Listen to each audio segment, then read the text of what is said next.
So now I'm going to go to my variable view. And one of the things I can do here is, let's see, data. I'm going to sort the variables. And I'm going to sort them by type.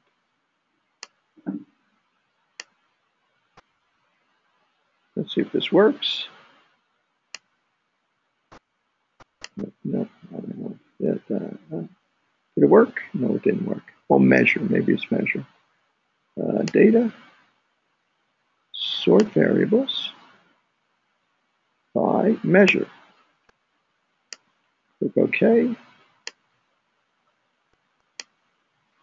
Okay, and let's see what happened here. Here's all my nominal variables. And then at the end are my scalar variables.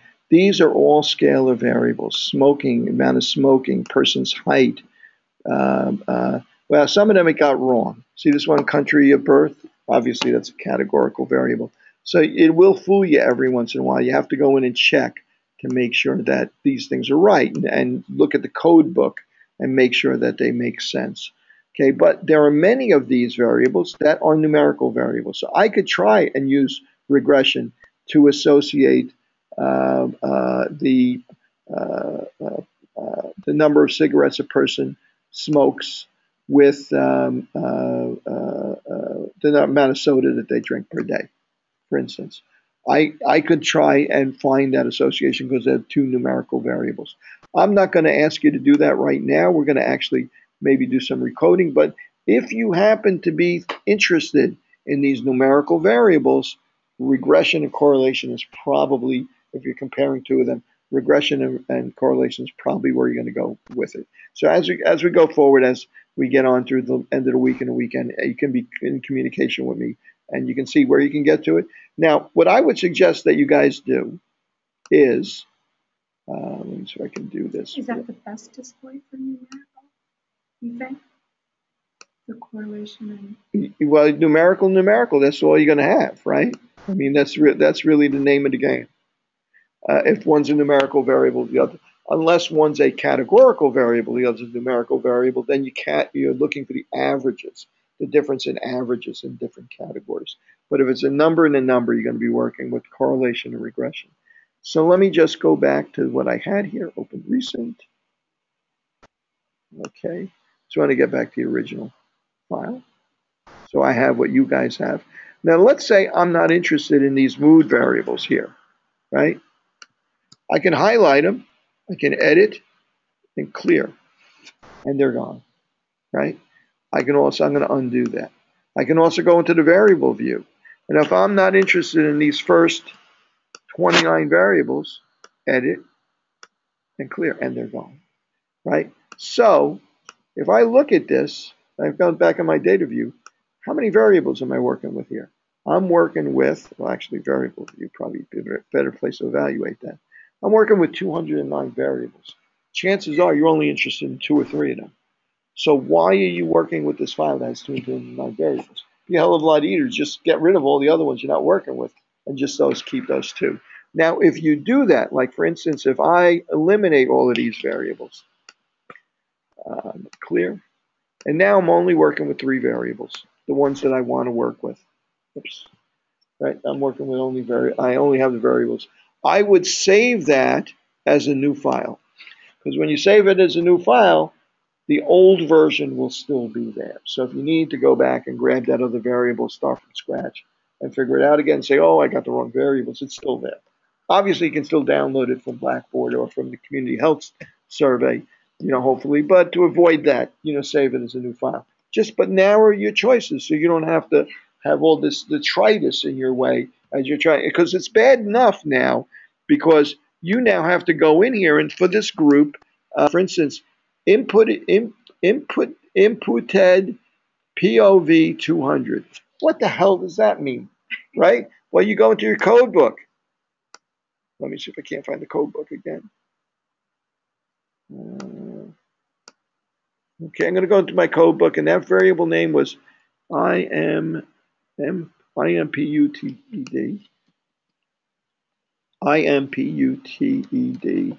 underscore POV. I'll just search for that. And it didn't find it. Why didn't it find it? Did I not do that properly? F IMUTED.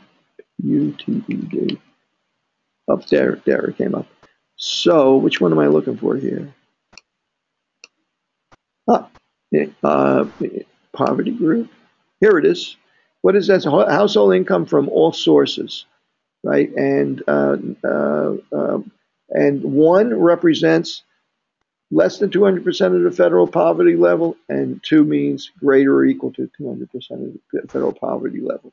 Well, now I can go in here and I can tell it. Let me get rid of this one. I don't need anymore. Okay.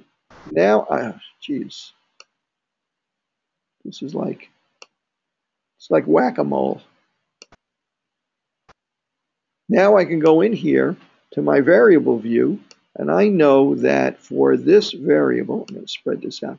For this variable, 1 is less than 200% of the federal poverty level. And I can tell it that 2 represents more than 200%.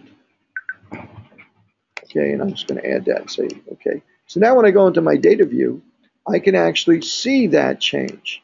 And when I print out my graphs, it's going to have, or my tables, it's going to have those values on there. Okay. A couple of the other things we're going to do, we're going to talk about later on. Now I'm going to give one of the things well, let me just point out one more thing, then we'll send Doran up. Okay. See this one, imputed poverty group. I'm not sure what that word is. What is that word? I think I just saw it here. Imputed poverty group, household income. Okay, 1 is less than 100% of the federal poverty level. 2 is 100 to 200, so on and so forth. Well, you could do a chi-square with this, right? It's categories. Categories. You could compare this to another group of categories. You could do maybe numerical variable. Let's say you wanted to do a chi-square, but you only wanted to do a 2 by 2 table. Instead of, this is going to give you a 2 by 5 table because 5 categories, right? How can I turn that into 2 categories from 5 categories? Well, let's say I'm going to call one category people that are really poor, less than 100% of the federal poverty level. And I'm going to call the other categories people that are at or above the federal poverty level. Okay, so I want just 1s and 2s. So you can go in here and you can say, let's create a new variable, transform, recode into different variables. And I'm going to say, I want to take this variable. Okay, let's see, which one was it? Come on, hover. Can you just use the other one? I'm sorry. Yeah, I could have used the other one. Yeah, but I just want to show you that I could transform this other variable. I'm gonna delete this one. Okay, just so I know which one I'm dealing with here. I'm gonna say transform, recode into different variables. I'm gonna take my this imputed. What is that word? Anybody know what that word is? Imputed poverty group. Okay, hang on a second. I'm going to move that in here, imputed poverty group, and I'm going to tell it the new name is going to be poverty level. I'm going to give it a simple name. Okay. Oh, actually, I can't have spaces there. Right, poverty level, and the label is going to be poverty level by federal poverty level. Okay, and I'm going to say old and new values. I'm going to say if it's a 1, it's still going to be a 1. That means less than the federal poverty level. Okay, I'm going to add it. Then I'm going to tell it that I could do this way. I could say anything that's above that 2 is going to be 2. 3 is going to be 2. 4 is going to be 2. So anything that's going to be, any person that's in there that was a 2, 3, 4, or 5 is now going to be a 2 in the new variable. So now I have only two categories. Less than the federal poverty level is one, and anybody, all the people more than the federal poverty level is two. Now, some of you may notice I could have just put in the range 2 to 5 and said that that's equal to 2. I'll click continue, and I'm going to say all the new values. I'm going to say go ahead and change it, and then say OK. And we're going to have a new variable. Okay, here's our new variable. Now I have to code that, right? I have to go in here and I have to code that and say, oh, here's my label, which I gave it, right? It knows that. That's what I gave it. Okay, in here I'm going to say 1 represents less than the federal poverty level, and 2 represents more than the federal poverty level. Okay, I click OK. So now that's coded. Now if I do a analysis, I'm just going to go up here to data. I'm just going to go up here to analyze descriptive statistic frequencies, and I'm going to ask it to give me the frequencies for our new variable. Okay, but if you had another variable you want to compare it to, which was a categorical variable, see there's 2,000 people in here that are less than the federal poverty level and 6,000 or more. And you now could do a 2x2 table. What's the advantage of doing a 2x2 table with chi-square instead of doing a 2x5 table? You can do odds ratio, and you can do relative risk with a 2x2 table. You can't do it with a 2x5 table. Okay? You could do something really interesting also. You can make a number of new variables. You can make a variable that is category 1 and less than the federal poverty level, and category 2 is just above the federal poverty level. Then make another variable, category 1 is less than less, and category and 2 is 3, and then 2 you got a 1 and a 4, 1 and 5 being you convert the 4 to a 2, and then another variable you convert the 5 to a 2, and you can compare very poor people to slightly poor people, and very poor people to a little bit less slightly poor people, and very poor people to rich people, right? And see if you see a difference in the risk. If the risk goes up as the difference in income goes up in the different groups, it reinforces your idea that whatever variable that you're trying to associate with poverty is real, that association is real. You know what I'm saying? Like, in other words, if you see a bigger difference in the odds ratio and relative risk as you get into these bigger categories. But I'm getting way beyond a little bit. Even just what we did here would be nice, right? So you could be able to do odds ratio. Yes? So if we are using poverty level, do you want to stick with the same variable, or should we switch? That's up to you. Okay. But if we use like the same one, can we stick to that one, or do you want to see a different percentage? Because it just varies the percentages. Yeah, I'm not sure. I'm not really sure. You have to show me your individual data, what it would look like. Well, just like if we do one graph with like the one like variable, do you want us to do like stick to that one for the whole? Oh, you mean like, in other words, if you're associating, like if you're associating asthma rates with poverty level, yeah, right? Or at whether or not somebody has a higher risk of asthma with poverty level, do I want you to go back in and do also neighborhood with poverty level, with asthma rate? Before you're using like the lower 200% one, over 20% one, and then you switch to like the over 100% and over 20%. Oh, the last part I described. Yeah. That would be nice. You don't have to, but that would be nice. In other words, if you could demonstrate that asthma rates, are the risk of asthma in children is higher is a certain amount. There's a certain increase in risk from being in under the federal poverty level compared to just above it, and that risk is greater as the income difference becomes greater for each group, and it's greatest. The difference in risk is greatest when you got the poorest families and the richest families compared, in terms of asthma rates. Maybe that would be interesting to show that, but you would have to test that, wouldn't you? You may not find that that's true. You may find it's the same, that like there is no difference in risk really between, in other words, there's an increase in risk, because of a difference in income, but maybe it really doesn't change. It doesn't graduate like that. You would think it would, right? If it's really due to if differences in income is really one of the factors, you would think it would do it. Okay, without further ado, let's turn the lights on back there. Okay, someone go back there and turn the light on? Okay, now before Doran really gets into this, no, go ahead and get it. I was going to describe. You want me to describe the rubric and the rules, how we're grading and stuff like that? Yeah, why not? A little too late now. Yeah, it's too late for now. Yeah, exactly. And now a warning. There's you guys ever see it was a movie with Meryl Streep and Goldie Hawn. Death Becomes Her, I think was the name of it, where like they Ingrid Bergman's daughter, what's her name? Is this Miss Isabella Rossellini is this mystical person that has like a potion, a youth potion, and the two of them are competing for the same man. It happens to be Bruce Willis, and they're competing for the same man. And like they both wind up taking this, and they suddenly are much younger, more useful, and they're still competing. The only problem is that you live forever, right? And the problem with that is that pieces start to fall off of you, and they have other problems. The two of them by the end of the movie are like they're walking around with spackle and spray cans to like make repairs on each other.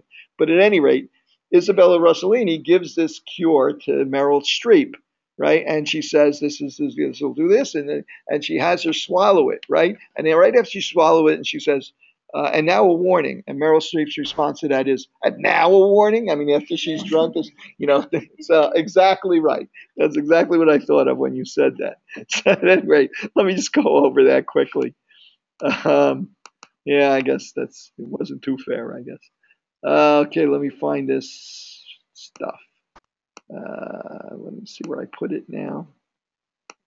Let me go. It's going to be easiest for me to just go to Blackboard and open it up rather than to go searching for it on here.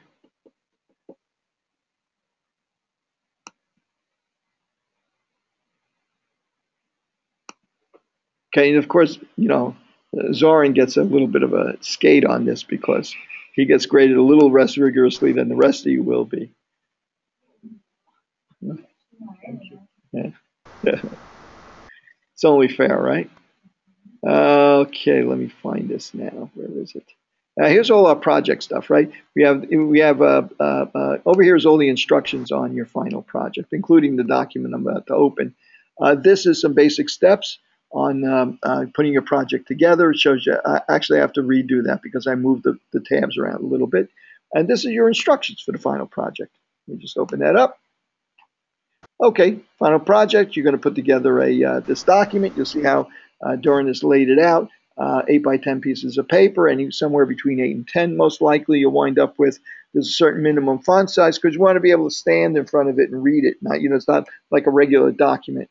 You're going to have an introduction. The dates have slid on this. I'm not worried about that. You shouldn't be worried about it.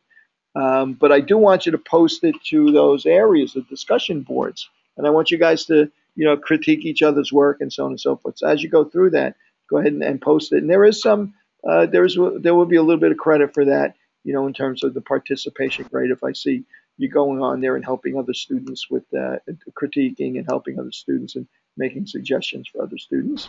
So we want an introduction. Why are you interested in it? What do you expect to find? Statement of your objectives, that kind of thing. We want to see some descriptive statistics. What is your population like? What are the numbers in your variables? What's the range of them? How are they distributed, and so on and so forth? We're going to want a section that describes the methods that were used in the data collection, which you can get from the descriptions on the Community Health Survey. And you want how you analyze the data, what methods you use for analyzing the data. You want to see your results. Graphically, if you can do it. You remember in the beginning of Assessor, we looked at how powerful graphics were. We want to get an idea of what kind of analysis you did, what the results were. Are they statistically significant? They don't have to be statistically significant. Could be that you're finding is not quite statistically significant, but that's okay. That happens with studies sometimes, right? And then a discussion of your finding. It would be nice if you would also include in some point, either your introduction or in your discussion, some relevant information about some background. Like, for instance, has someone else done this kind of study previously?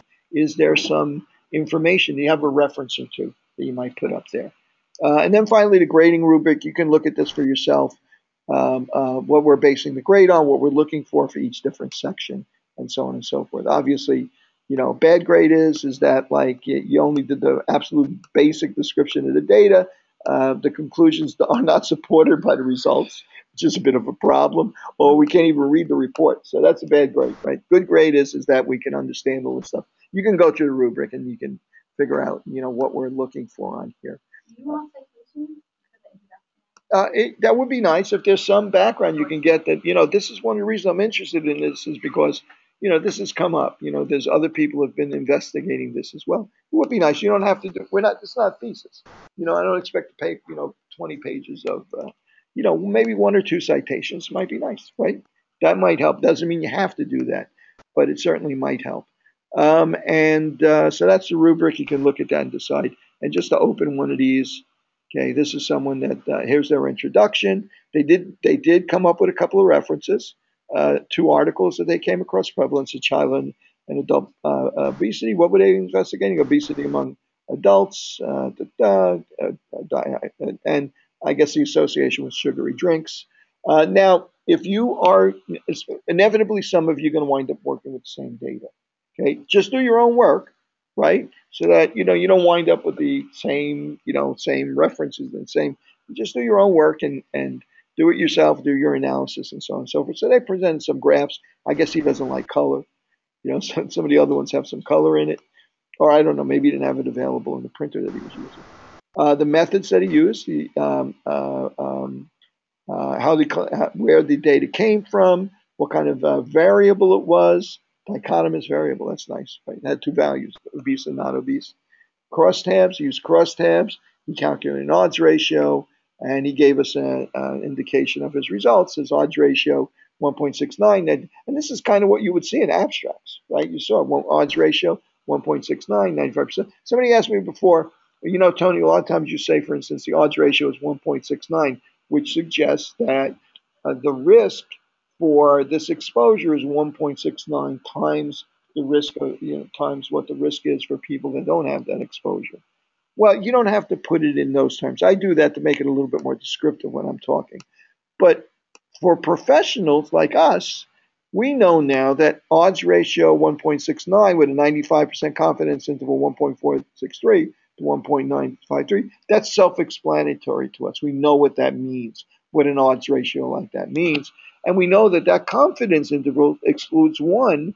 So, that means we got a significant result too. So we see that. So we don't need that necessarily explained to us. But so, yeah, you can go through the four examples that we have on there. And then finally, a summary and a conclusion. Okay, and these are, these nice size, so you can read it. When it prints out, you put it up there and read it. I can see Zorans are pretty readable also.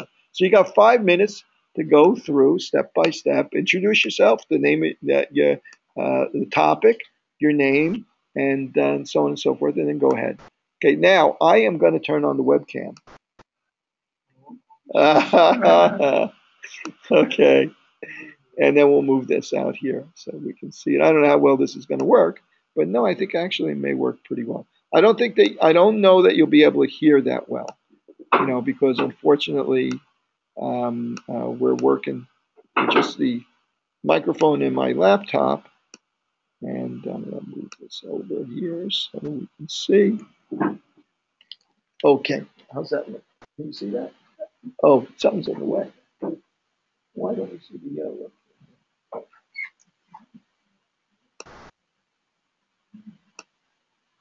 Let me see if I can.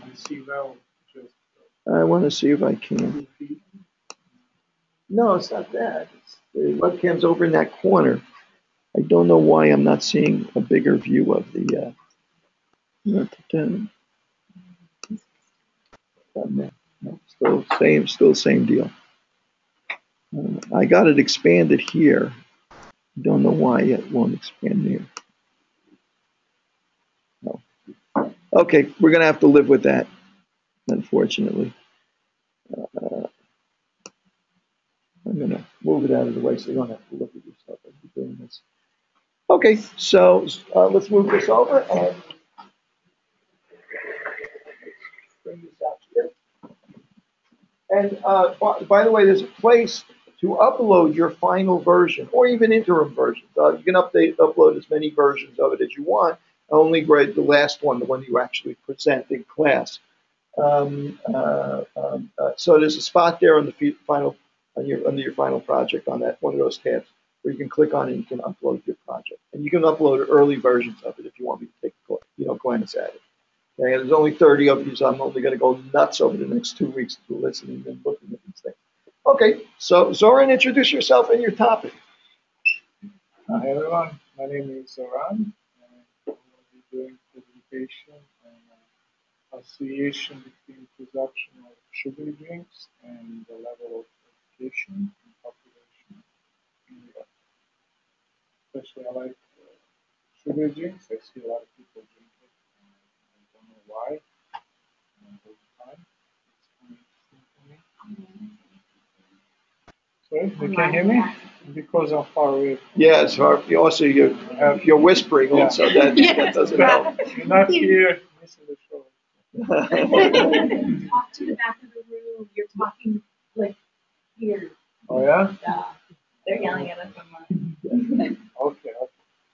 Okay, so consumption of soda and other sugary drinks. Okay, I put it all-time high. That's a little bit dramatic, but it's, I don't know how to say about that. It's nationwide, and New York is no exception. Especially we have all like big obesity epidemic in, as the nutrition students know, in South Bronx, like highest in the whole country. And do you know, so there like sucrose, fructose, and high fructose corn syrup, and sugary drinks, and taste better. And so not to stay too long about this, but you know the sugar is bad for you. It's 20 calories, it's bad for your teeth.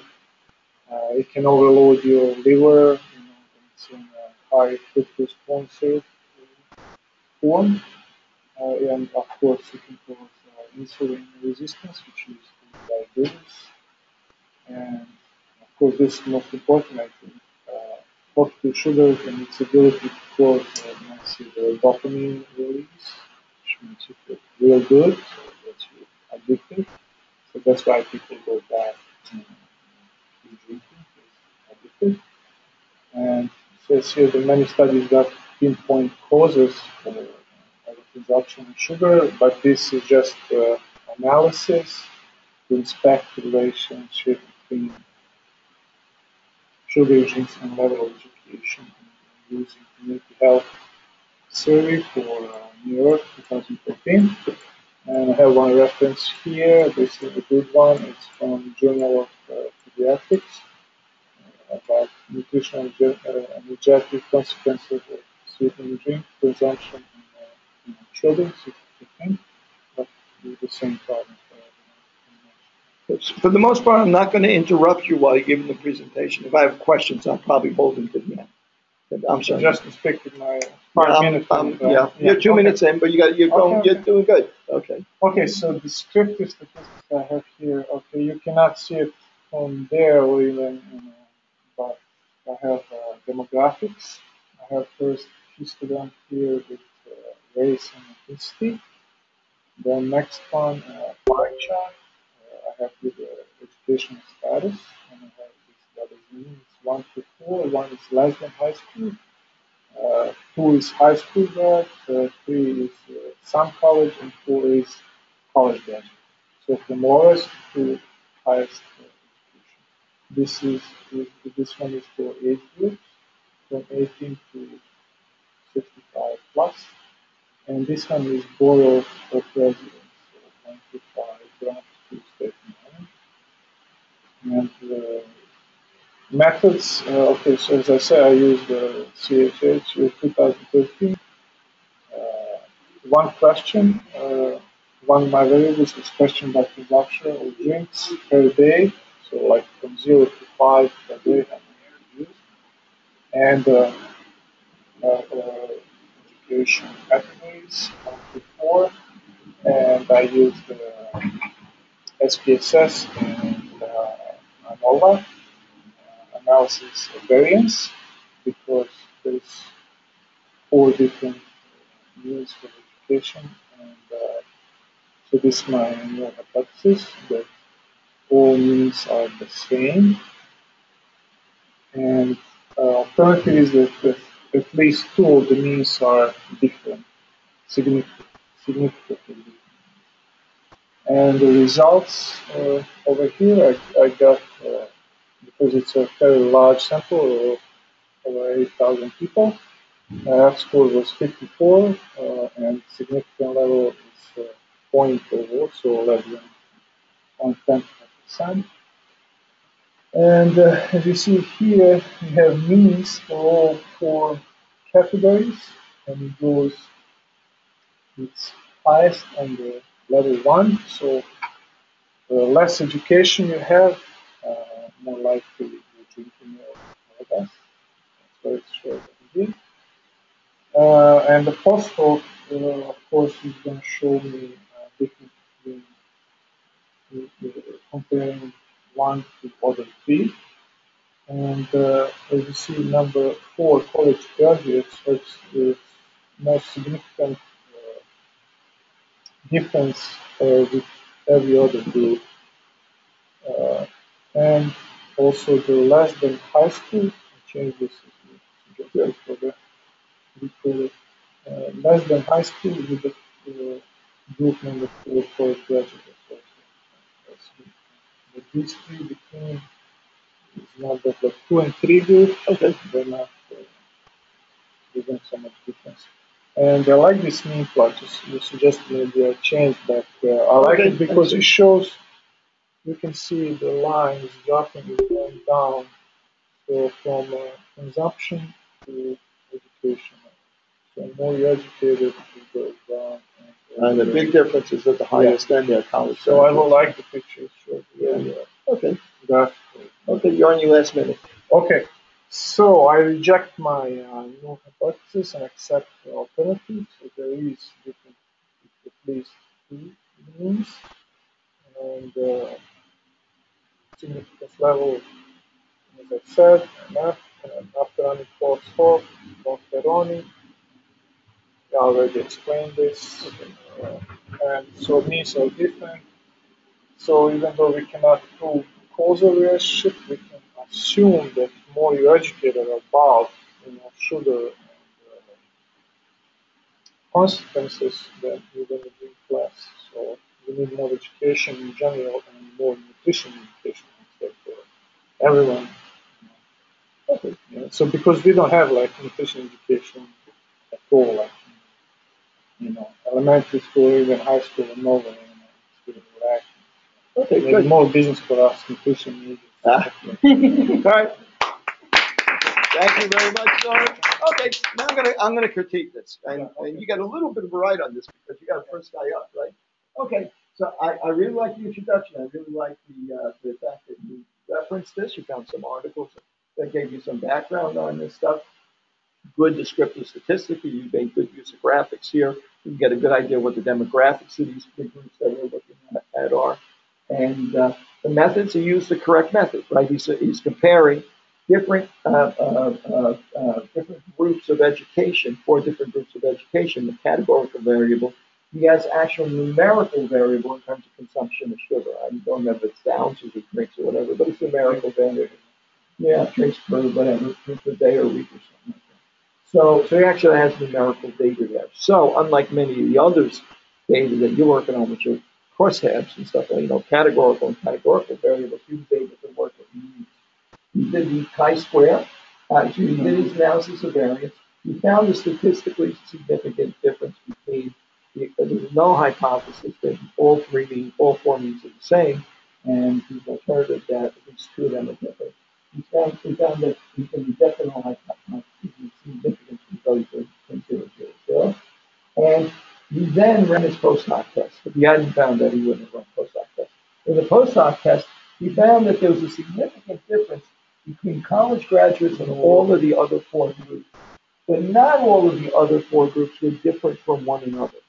So it looked like there was a big difference between college graduates and all of the other three groups, but not statistically significant difference between, say, just some college and high school and so on and so forth. That's really interesting, isn't it? I had suggested to him that maybe a bar plot might have been better here, so I could see, like a bar here, but this is also pretty good. I would have preferred a bar plot.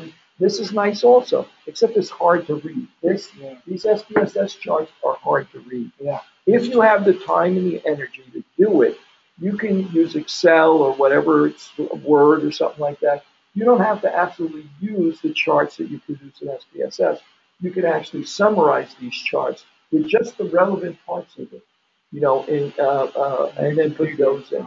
Yeah, and then do bigger and so on and so forth.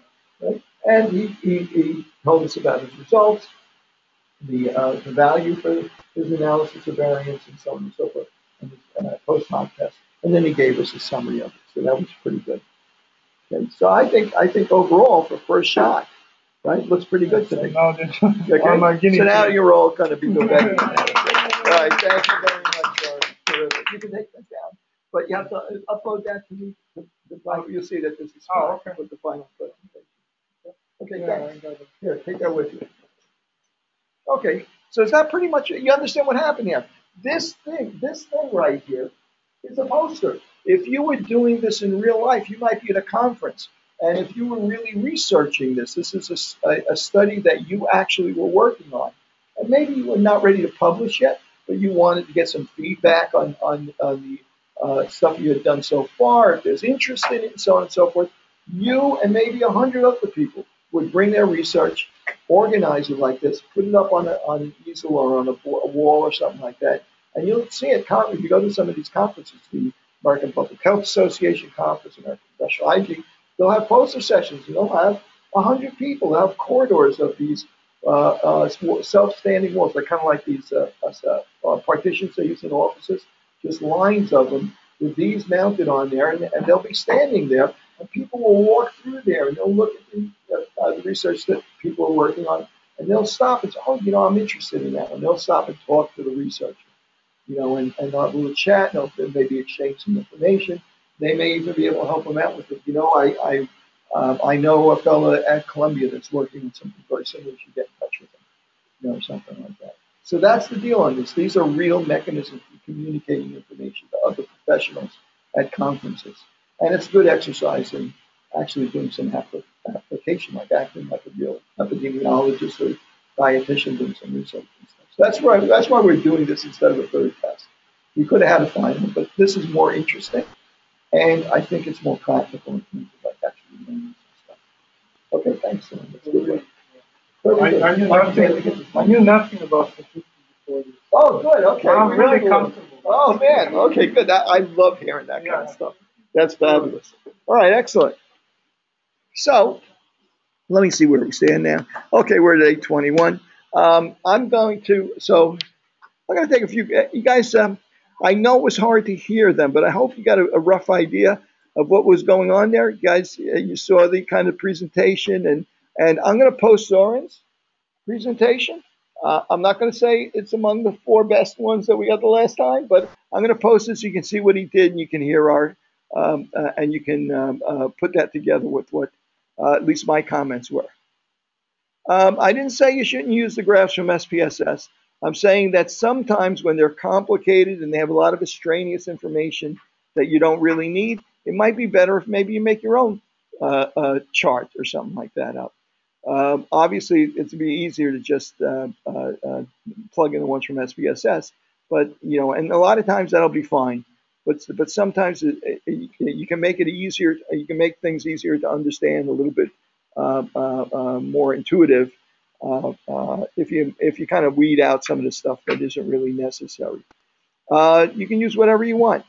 I like using PowerPoint or Excel for making charts because it's easy to make boxes and shade them or color them or whatever you want to do. Also, PowerPoint is a good tool for making these individual sheets. How did you use? You use Word? You use PowerPoint. So he did his description, he did his introduction on one PowerPoint sheet, and he did his description on another, and so on and so forth. PowerPoint works very well as kind of a page layout program if you use it that way. So I think that'll help you out and so on. All right, so I'm gonna work with the guys here on a couple of other issues. I just want to do a quick transform so you can actually see me do this with at least one set of data. Okay, so I'm going to take. Can anybody want to suggest to me a couple of variables that I might want to transform into a 2x2 instead of a 2x4 or something like that? The way I described it. I mean, there's Let me. like if you're doing if it's photo, like that's the one taking something. Okay. That has 4, but Let me reopen that CHS. Let me reopen this so I get the full thing. Okay, so which one's total vegetable consumption? it is Like if I'm looking in a variable view, what row is that? fruit, I think it's FRU. Okay. There's fruit veg, which is Oh, 115? Okay, 115. I see fruit veg. Okay, I got that one. I'm going to move that one up to the top. No, notice I can move that one. I can move that up if I want to. So I'm going to kind of move that up here. Let me get it to the very top. Okay, there it is. This is the first one. Now, what else can I compare that to? How about mood? How about one of these mood things? No, you just took my How about a different thing then? How about what else can I do that's a nominal variable here? How about I don't want to do what's that? Depression. Isn't that what we were just talking about? Okay, where's poverty? I don't know which one. Okay, yeah, but the one we were just talking about.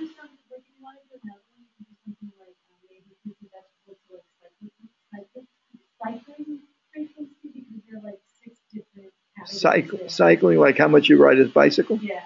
Where's that? What category is that? What's that? Physical activity. And where would that be? You know which one? I need a little bit more. Activity 57. How about employment? Sure, that sounds great. Okay, and employment. Let's see what this variable looks like. Employment 3 and employment. Let me go to the code book. Employment? What employment is a good one? I don't know, you said employment. Employment 13 has a lot of categories. Okay. I see employment 3 and employment. Employment 3 only has employment 13 should be right before it. Demographic. Oh, okay. Yeah, I don't need a lot. What's employment 3? Employment 3 has 3 reflected. Okay, let's take that one. Let me bring that up to the top there. Also, so that I have the two of them right next to each other. Then I'm going to get rid of all the others.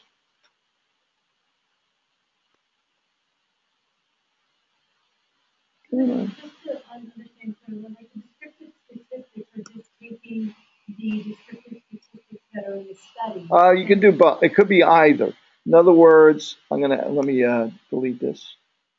One of the things you might give us descriptive statistics on are the frequencies for the different groups in fruits and employment. In other words, that's descriptive statistics. You might also you might also give us something that's relevant in the population to say employment. In other words, we're looking at whether a person's employed or not, for instance, right? You might want to give us a description of what the distribution of incomes is, or something like that. That might be a bar graph or a histogram. Gives us. So yeah, you want to look at things that are relevant, right? Zoran gave us pretty much a breakdown on the population in general that we were working with. right? Age ranges, so on and so forth. There were four things. There were two pie charts on Yeah, there's age, there was borough, borough, okay, residence, rate, right? and Okay, gender, okay. So he gave us kind of a description of what the general population of people in that study were. But we can make it like, so I can talk about, so I can take like, if we're doing something about binge drinkers. I have this drinking thing on. So, if you're to do that, we could do something like, well, with the binge drinkers, this, the women reported this much and men reported this much. That would be interesting. That's good. Right, there you go. You're supplementing what's in. Instead of doing the whole population. Exactly. You could stick to something. You could stick to something that's relevant, descriptive statistics that are relevant to the populations that you're dealing with. Right. Okay. Yeah. Absolutely. Whether they're employed or unemployed. Yep. Okay. So now I'm going to take a look at this at these variables. Let me. still have your camera Okay. I'll turn it off in a second here. Let me just narrow this a little bit so I can work here. Okay. That's off now, I think, right? Okay, so we got the full page back. Kind of hard to see on there, right? Okay, you can, if you want, you can kill the lights again. So I'm going to do this very, very quickly right now. Oh, you guys, I see you guys were suggesting stuff online that I missed that. I'm sorry. Okay, so now let's take a look at fruits and vegetables. Total servings of fruits and vegetables. So in our, I'm going to see if I can't find my code book. Yeah. No, I want to open it here. Okay, let's stick it in. Here we go. Here's our code book. So let's take a look at what this variable fruit veg looks like. So I'm going to search for it in here. Fruit veg. It should come up. I don't see it. Let me try this again. Fruit. Okay, here's fruit veg. Okay, fruit veg, 1 is none, 2 is 1 to 4, 3 is greater than 5, and then didn't know and refused and so on and so forth. Those, I really don't need those categories at all anyway. That's really basically missing data. Okay, so. Could you include those, like, I mean, could you include them maybe in none, or not, you shouldn't? I wouldn't include them at all. I would eliminate them because they don't contribute anything to what we know about this population, about this population in terms of fruit consumption. So, for instance, right now, I don't really need to know that D and that R and so on and so forth, right? I just need 1 through 3. So I might take the variable fruits and vegetables, and I might say that, I want to transform fruits and vegetables. I'm going to go to edit, I'm going to go to transform. I'm going to say recode into different variables. And I'm going to say total servings of fruits and vegetables. I'm going to change that to a new variable. I'm going to give it a new name. Fruits, vegetables. I'm going to put 2 categories, 2 cats. Okay, and I'm going to put this consumption of fruit and vegetables.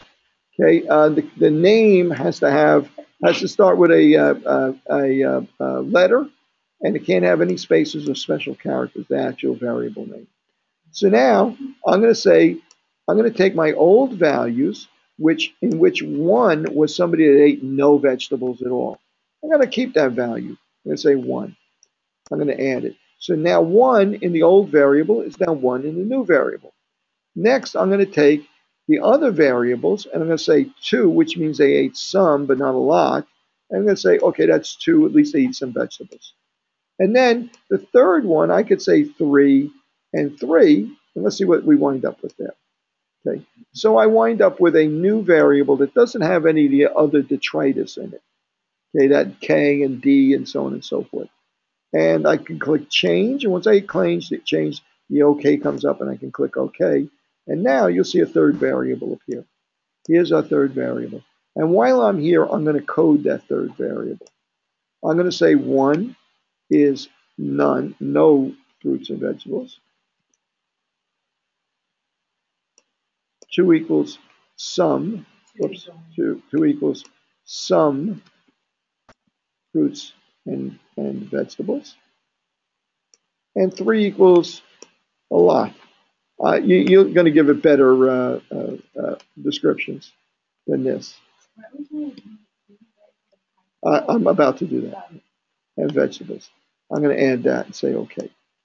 Okay, so now if I go to my data view, right, you can see that it has substituted those values for the numbers. If I actually can turn that on and off by clicking on value labels, if it's accessible in your version, it should be.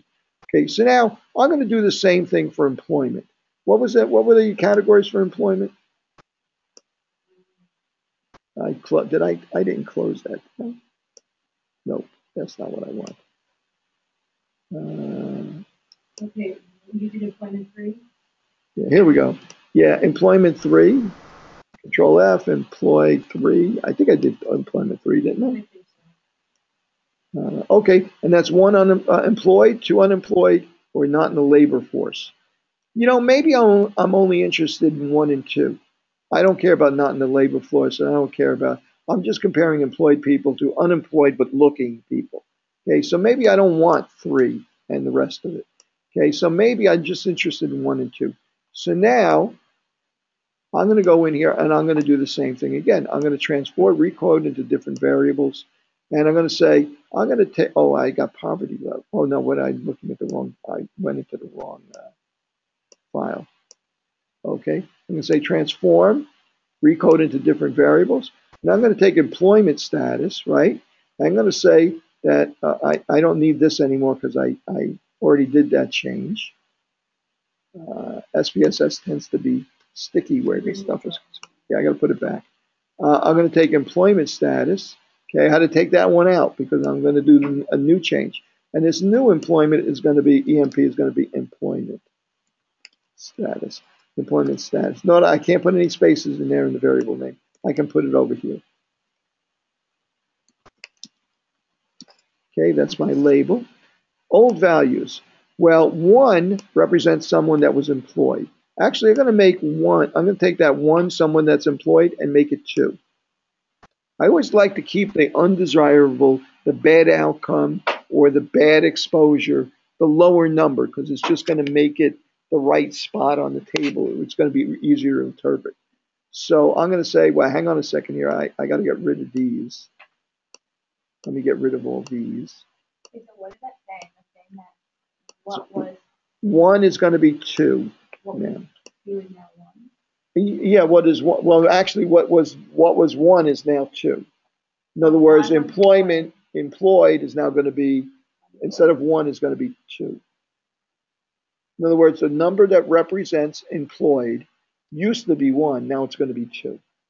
And the number that represents unemployed before 2 is now going to be number 1.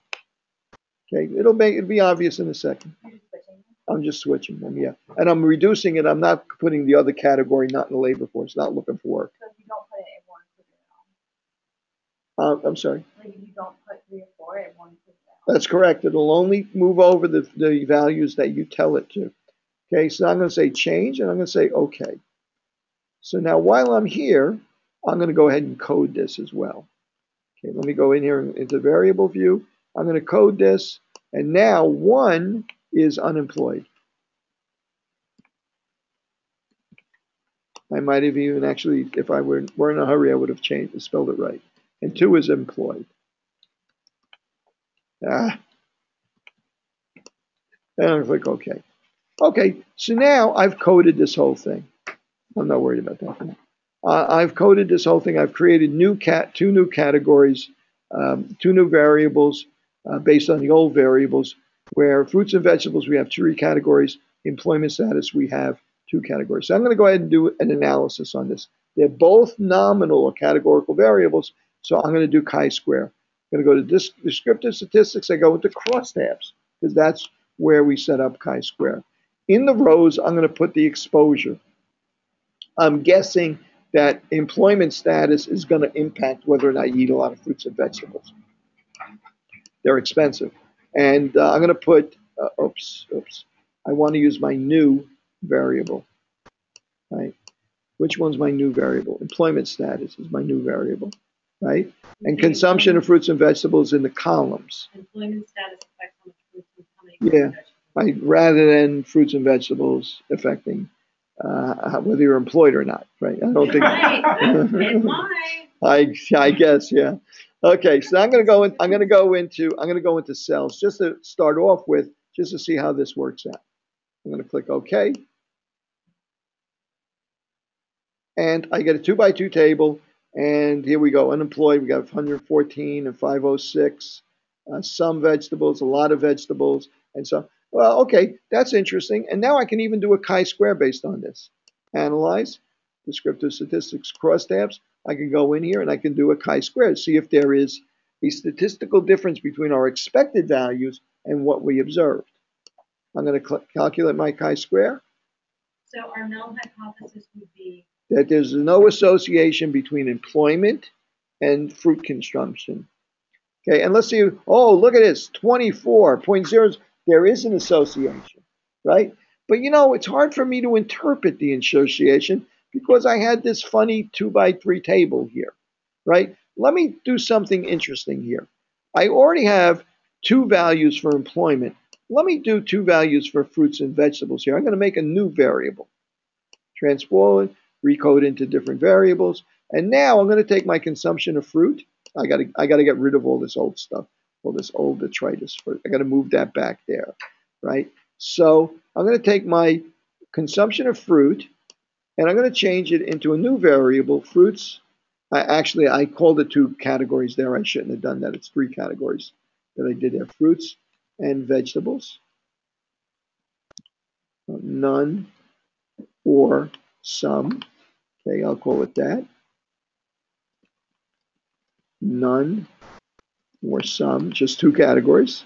I'm going to click all variables. So now none is going to stay 1, right? That's going to stay the same in both variables. Oops.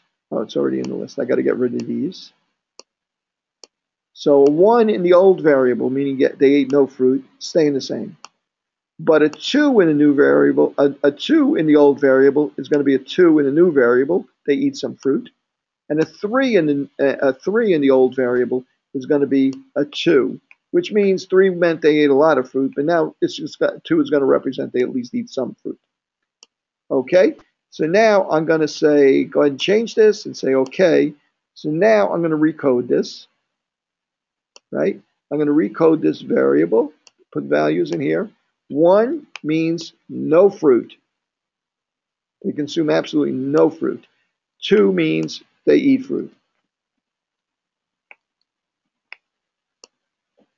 Okay, let's see what, now it might not be a bad thing to do both, to do the chi-square and then maybe look at this another way with just the two categories. Because you really do kind of like limit yourself a lot when you just, like limit the what you're seeing here when you limit it to two categories a bit. But it does give you the chance to do that odds ratio, which is nice.